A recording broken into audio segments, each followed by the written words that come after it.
করে মানে যারা বাংলাদেশি তারা এখানে ধরা পড়ছে, পার্টনার শুটাররা ধরা পড়ছে। বাংলায় পুলিশের নেগলিজেন্সি কতটা অভাব? দেখুন, বাংলার পুলিশকে মমতা বন্দ্যোপাধ্যায় একটি ক্লিপ পুলিশে পরিণত করেছে। কারণ এই পুলিশের প্রফেশনালিজম বলে কিচ্ছু নেই।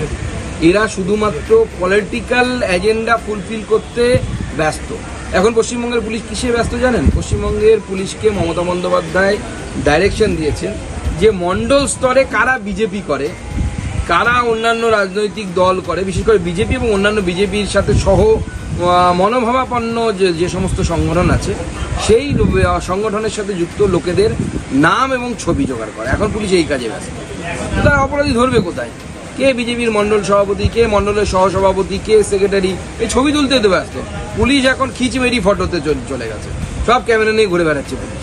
রাজারহাট নিউ টাউন এই যে চত্বরটা আছে, এইখানে যারা অ্যাডমিনিস্ট্রেশন চালাচ্ছেন, বলুন যারা এমএলএ আছে, এমপি আছে, অনেক সময় দেখা যায় আপনি বারাসাতের ঘটনা জানেন, আধার কার্ড বানিয়ে দেবো, আপনি আমাদের সাথে যোগাযোগ করুন। ব্যাপক পরিমাণে আধার কার্ড, রেশন কার্ড এবং ভুয়ো প্যান কার্ড ভরে যাচ্ছে নিউ টাউন। আপনি নিউ টাউনে থাকেন। নিউ টাউন এখন অন্যতম এই সমস্ত অপরাধীমূলক কাজকর্মের জায়গা হয়ে গেছে। আমার তো বলবো কেন্দ্রীয় এজেন্সিগুলোকে ভালো করে নিউ টাউনে এসে চিরুনি তল্লাশির মতো যদি কিছু করা যায়, সেই ধরনের চিন্তাভাবনা করা উচিত। নাহলে আগামী দিনে নিউ টাউন কলকাতার উপকণ্ঠে, কলকাতা তো ভারতবর্ষের অন্যতম সেন্সিটিভ একটি জায়গা, সেই জায়গার উপকণ্ঠে কলকাতারই পার্ট এখন নিউ টাউন, বৃহত্তর কলকাতা।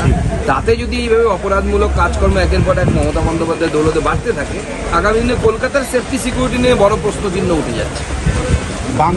মানে সেই দিন সরকার সেখানে কয়েকজন পুলিশ কর্মী এবং প্রাক্তন আইসিওসিকে পুলিশ জেল হেফাজত দিয়েছে। না, আমি গতকালই বলেছি, আবার রিপিট করছি, এই থেকে পশ্চিমবঙ্গের সমস্ত পুলিশ অফিসার এবং পুলিশ কর্মীকে শিক্ষা নেওয়া প্রয়োজন।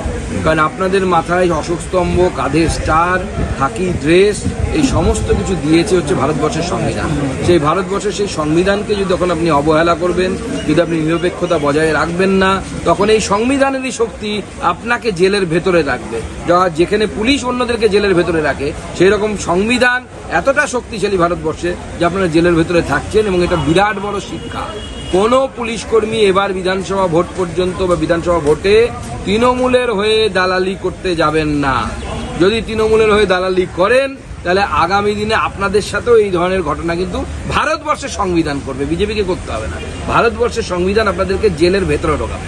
8টা থেকে 11টা কোনো যদি হয় কোর্ট সেখানে ইন্টারভেনশন করবেন। আপনারা একটা দায়িত্বশীল রাজনৈতিক দল, এটা বিশ্বাস করেন যে তৃণমূল কংগ্রেস একেবারে কোর্টের নিয়ম মেনে চলবে? 8টা থেকে 11টা জুলাইয়ের মতো কর্মসূচি। তৃণমূল কংগ্রেস যদি কোর্টের নির্দেশ মানে তো পশ্চিম দিকে সূর্য উঠবে সেদিন।